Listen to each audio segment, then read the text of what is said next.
Bonjour à tous et bienvenue sur les Papotes Cric, notre tout nouveau podcast pour discuter avec nos formateurs, intervenants, partenaires et autres.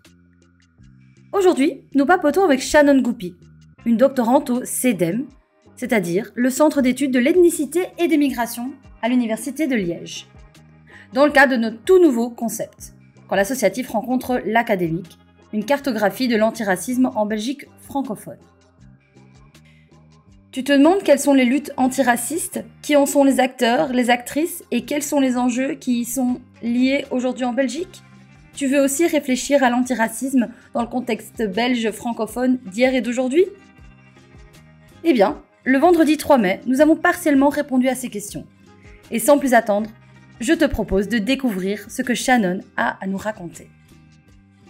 Du coup, bonjour Shannon.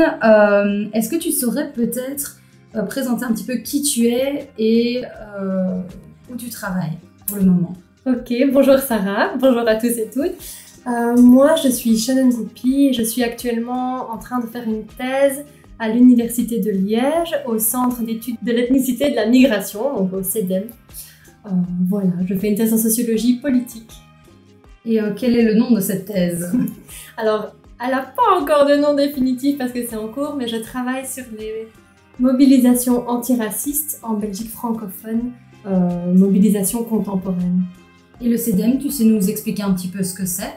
Alors oui, c'est un centre de recherche qui appartient à la faculté des sciences sociales de l'Université de Liège.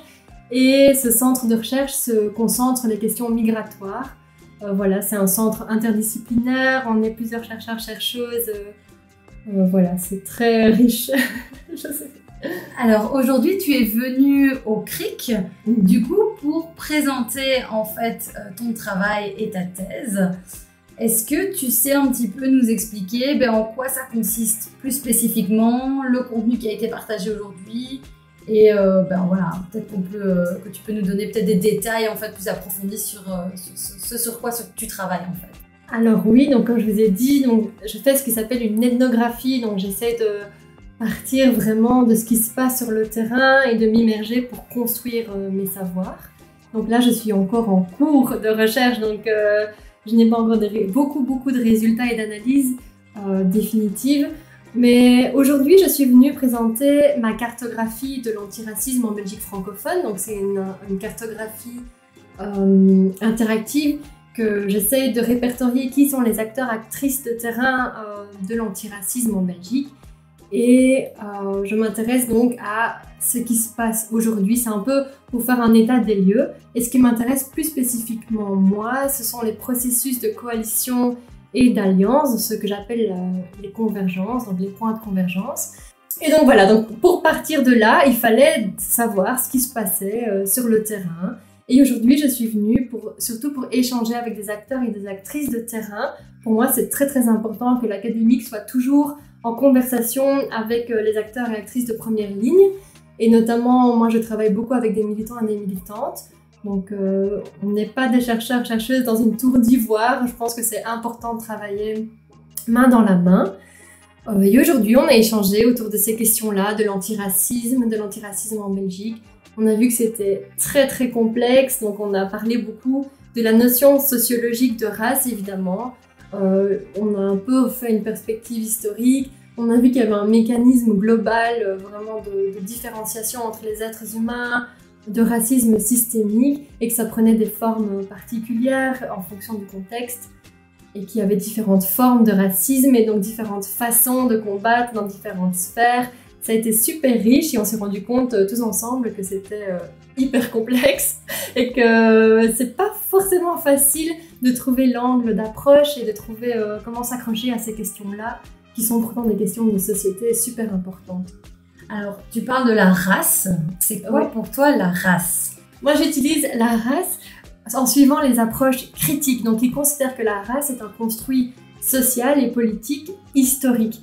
Et donc, ce n'est pas du tout la même chose que la croyance en l'existence de races biologiques, qui est une pensée qui vient d'une idéologie raciste. C'est plutôt prendre en compte que voilà, la race est un mode de pouvoir qui va permettre de différencier des individus, de les classifier et en corollaire de les hiérarchiser. Et ces classifications et hiérarchisations-là qui vont créer une stratification raciste dans nos sociétés. Et donc moi j'utilise le terme de race en relation avec l'autre terme de racialisation qui met vraiment l'accent sur le processus d'assignation, d'infériorisation de certains individus dans notre société qu'on va catégoriser comme autres par notamment les groupes dominants, entre autres. Et quand on a parlé, donc tu parles d'antiracisme, et du coup, si on devait donner une définition d'antiracisme, surtout en Belgique francophone, du coup, comme c'est ton terrain d'études, ça serait quoi? Oh là là, alors là, c'est ce que je cherche à savoir.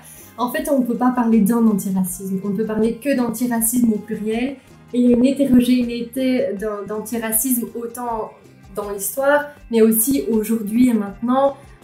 Ça dépend des visions, notamment de la race, du racisme et du coup de l'antiracisme.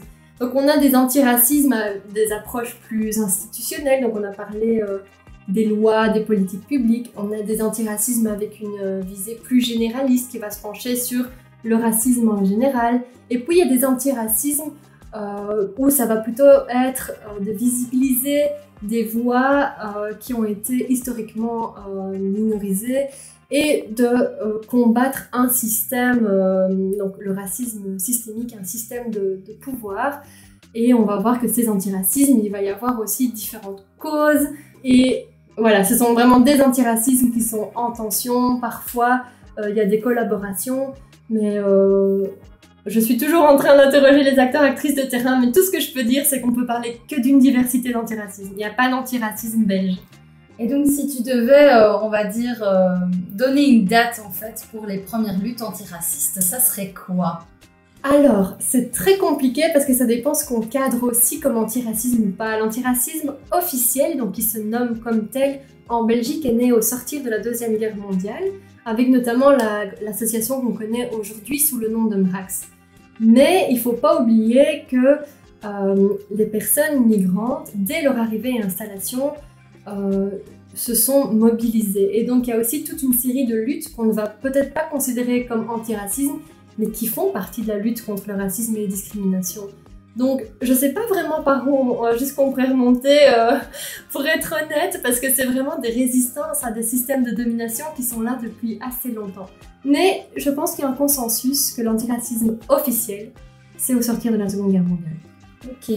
Et alors tout à l'heure, pour revenir un petit peu sur ce dont on discutait, tu parlais du XVIe siècle par rapport à l'idée de race, que c'était un petit peu un turnover pour l'utilisation de ce terme. Est-ce que tu sais nous en dire un petit peu plus? Alors on est revenu sur l'histoire du mot race. Donc j'ai expliqué que moi je l'utilisais en termes sociologiques, les approches critiques, etc. Mais dans la langue française, on ne parle pas vraiment de race et c'est un tabou, et c'est notamment dû à l'histoire de l'idéologie raciste et donc de la notion de race, mais raciste d'un point de vue raciste. Et donc c'est à partir du XVIe siècle en Europe qu'on va parler de race, mais le paroxysme, ça a été plutôt au XVIIe, XVIIIe siècle. Il y a vraiment eu une pensée qu'on appelle racialiste, où c'était qui a servi notamment de justification à la colonisation, entre autres, où on classait les groupes humains en différentes catégories et certaines étaient vues comme inférieures et c'était tout à fait décomplexé.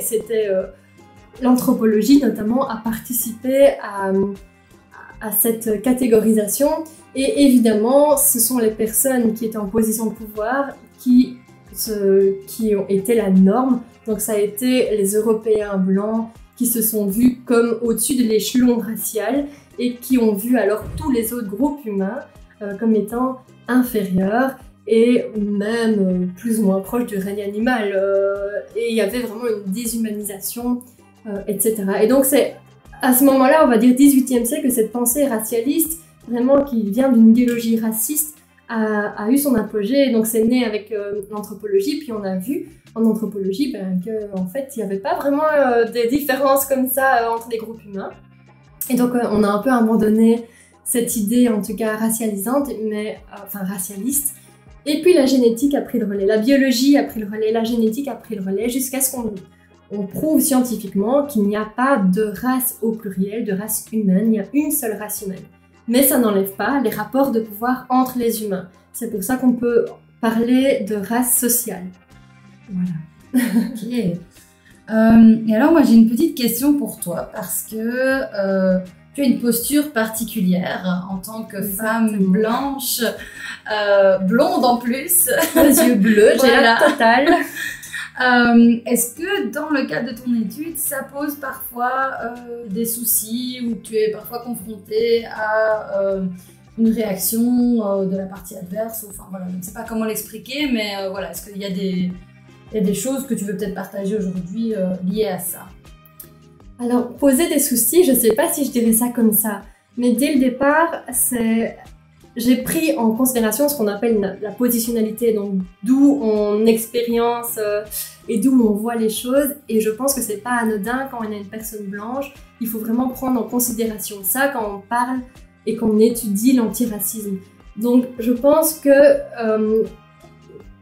c'est quelque chose sur lequel je réfléchis beaucoup parce que en effet, la blanchité va avoir un effet sur ce que je vais observer, comment je vais analyser, disséminer les résultats. Sur le terrain, non, je n'ai pas été confrontée à des soucis, etc. Parce qu'il faut aussi prendre conscience en tant que chercheuse de quelle est, entre guillemets, ma place. Je ne vais pas essayer de forcer si des personnes ne se sentent pas à l'aise avec ma positionnalité, n'ont pas envie de partager des choses, ce que je peux tout à fait comprendre, je ne vais pas forcer. Et donc moi, mes terrains, je les fais dans des collectifs, dans des coalitions, en mixité. Et je parle, j'échange avec des personnes qui acceptent. Mais je pense qu'il faut vraiment prendre en considération ça, que la blanchité est aussi un système de pouvoir et que ça a une longue histoire. Et c'est quelque chose sur lequel je réfléchis beaucoup dans ma méthodologie, point de vue éthique, et au niveau des reproductions et des productions de rapports de pouvoir dans la connaissance académique. Donc voilà, donc pas de problème à déplorer, je ne me plaindrai absolument pas, juste c'est quelque chose sur lequel il faut être très réflexif, c'est sûr. C'est vrai. Et alors, dernière petite question, alors pourquoi venir à Charleroi? Parce qu'on m'y a invité. Parce que c'est toujours déjà un plaisir et je travaille sur l'antiracisme francophone, donc je travaille sur la Wallonie et Bruxelles, la partie francophone. Et moi, je ne connaissais pas beaucoup Charleroi. C'est vraiment, je suis de Liège, donc je travaille là-bas, mais j'habite là-bas. Donc il y a des réalités de terrain que je ne connais pas, qui sont ici à Charleroi. Et quand on m'a invité à venir discuter avec les acteurs, actrices de terrain, c'était pour moi une occasion en or de savoir, voilà, qu'est-ce qu'on fait ici, qu'est-ce qui se passe, qui est là, quels sont les enjeux. Et donc voilà, je visite du pays. Mais écoute, un tout grand merci Shannon et j'espère qu'on va pouvoir te retrouver bientôt ici dans notre pays noir. Quand vous voulez.